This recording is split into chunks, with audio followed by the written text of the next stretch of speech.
G'day trendsetters, coming to you today with a very sweet collaborative build project involving myself, of course, and my friends at number 22 Bicycle Company of Johnstown, New York, USA.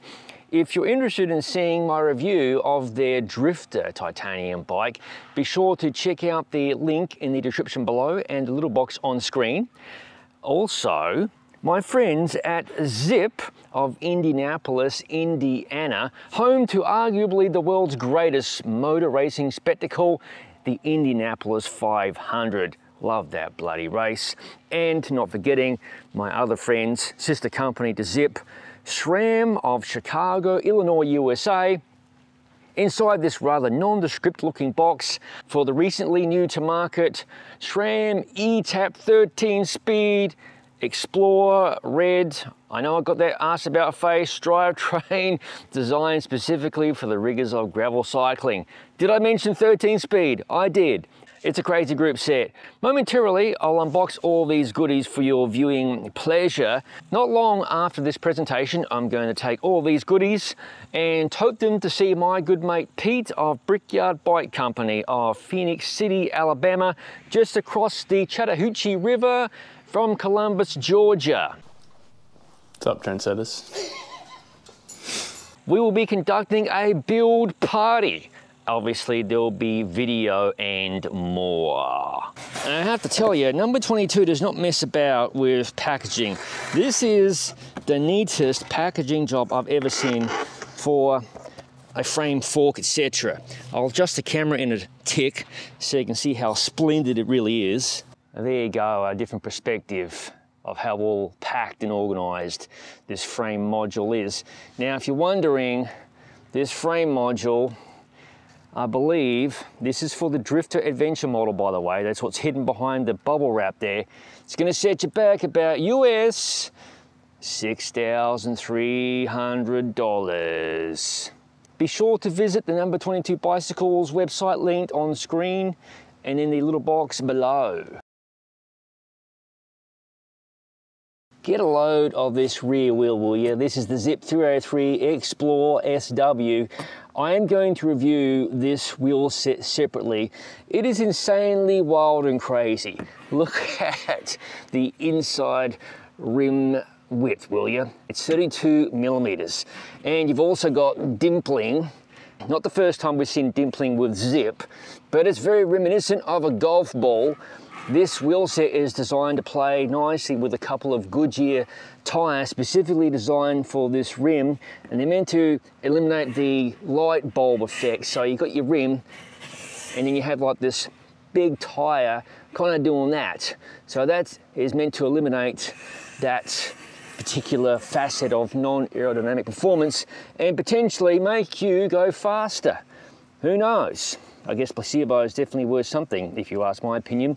But it's a pretty insane wheel set, and it's actually quite light. Again, as I mentioned, I'll be reviewing this separately, so be sure to watch this space. The front wheel, similar madness, same rim width, same rim depth, and 24 spokes front and rear. Center lock for the braking standard, and of course, again, dimpling.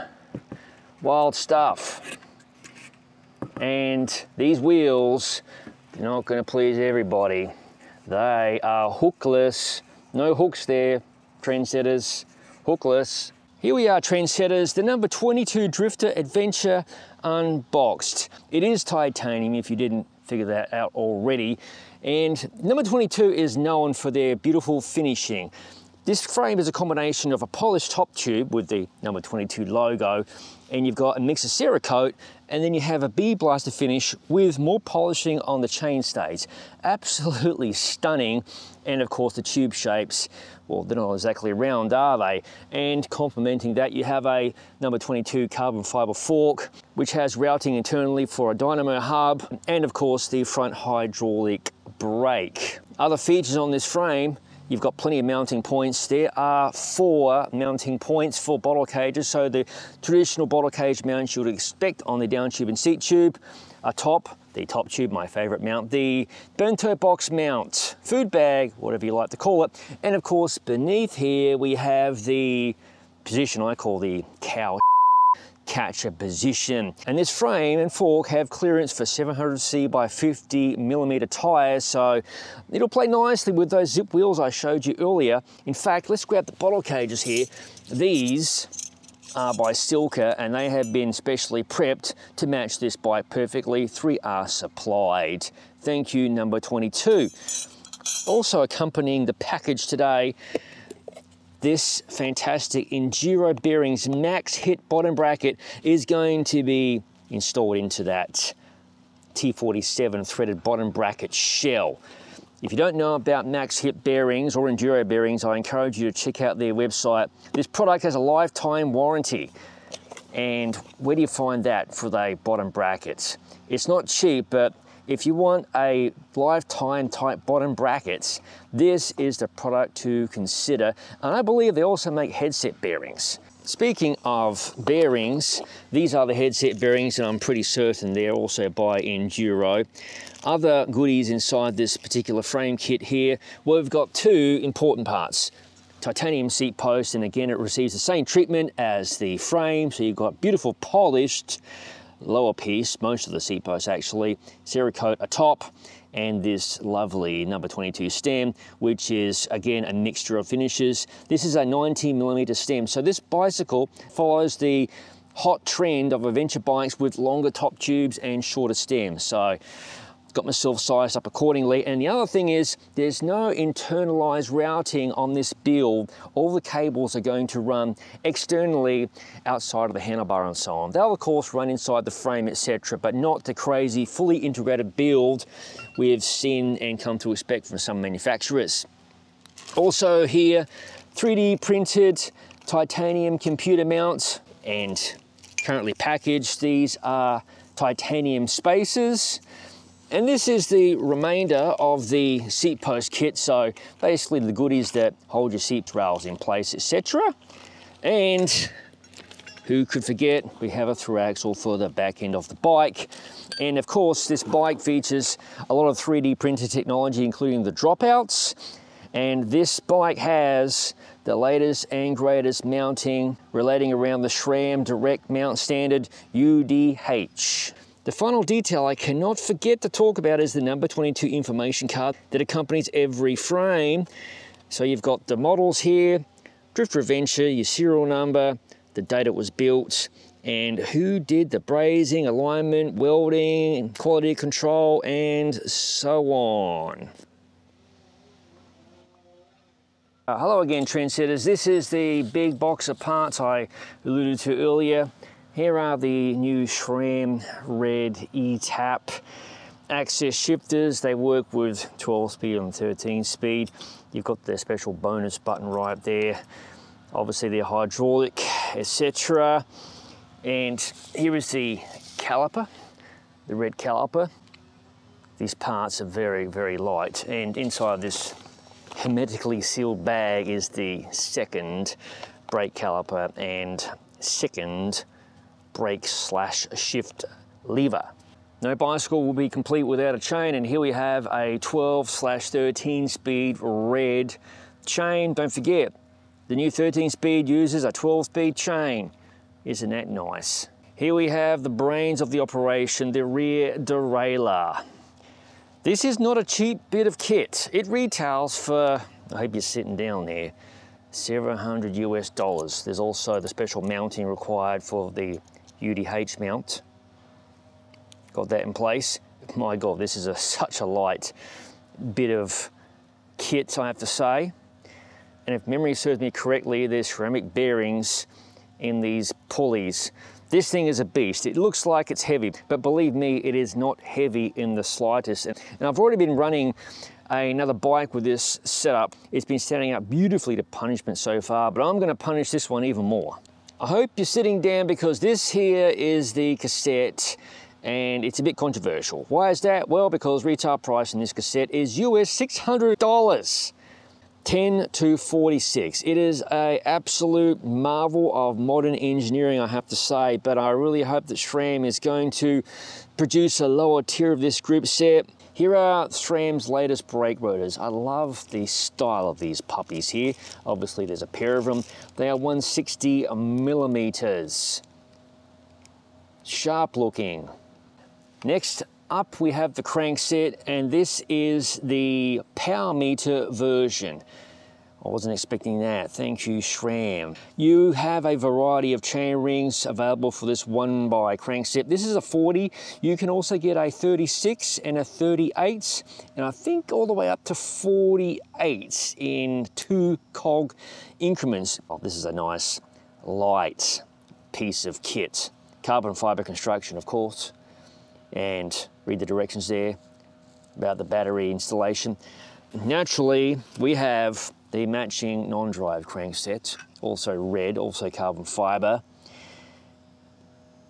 And this uses SRAM's well-proven dub standard, wide. Again, another nice bit of kit. And there you can see them together, side by side. I also have wireless blips. I love the wireless blips. Gives you an extra hand control to change gears. Fantastic stuff. And of course, we need a rear derailleur battery. And the great thing about SRAM is these batteries, they haven't changed the design of these batteries with every iteration of ETAP. They have stayed the same and they're 100% interchangeable. And of course, you need a battery charger. There is a micro USB, what is it? I've forgotten the type now, but it's not the C. Anyway, battery charger inside there. Zipp also sent me the SL70 Explore handlebar. Now this bar does have some flare. I'm not a huge fan of flare, but the flare is interesting. So your hands stay basically straight. Unlike a lot of flare bars that put you at this dodgy angle like that, and it drives me berserk. Hello, dogger. So these bars are quite narrow, really, and it might be difficult to see the flare, but basically they just jut out right there. Hello, it started to rain a little bit here. A sun shower, fantastic. We're going to press on here because a bit of water never hurt anybody. Here are the Goodyear Explorer Inter tyres. Inter. If you watch Formula One, Inter might sound familiar, eh? Hang on, there's a bloody chain link there. It might be useful, eh? So we have a pair of these and they'll be mounted up to the Zipp wheels I showed you earlier. In the event the proverbial hits the fan and that C-post I showed you earlier from number 22 doesn't suit me, as in it's not long enough, I have a plan B. I've got a Zipp carbon fiber C-post here. The Service Course SL. Nice stuff. 350 millimeters long. Final pieces of the puzzle here. This is an Ergon saddle, the SR All-Road Core Pro Men, medium/large. What a nice saddle. And it's quite light and it has some extra flexy material there. Isn't that interesting? So it should give a nice ride and give me a little bit of cush like that. Exactly. Just take the edge off the gravelly roads less travelled. We've got some Ergon all-road tape in 2.5 millimeter depth, namely the BT all-road model by Ergon. It looks like it's a greenish colour. Let's have a closer look here. Not sure how green's going to play with the aesthetic of this bike. Might be changing colours later. So there you have it, trendsetters. My latest exciting, I think, build project involving number 22 bicycle company, Zipp and SRAM. This is one of many build projects I have going on at the moment. In fact, the other two I've got happening. They'll be linked in the description below. As always, thank you for watching. If you haven't already, please consider subscribing to the Gravel Cyclist YouTube channel for interesting build project bike videos such as this one. No bullshit, gravel bike reviews, other product reviews, ride experience videos, and of course, my favorite, near and dear to my heart, general madness.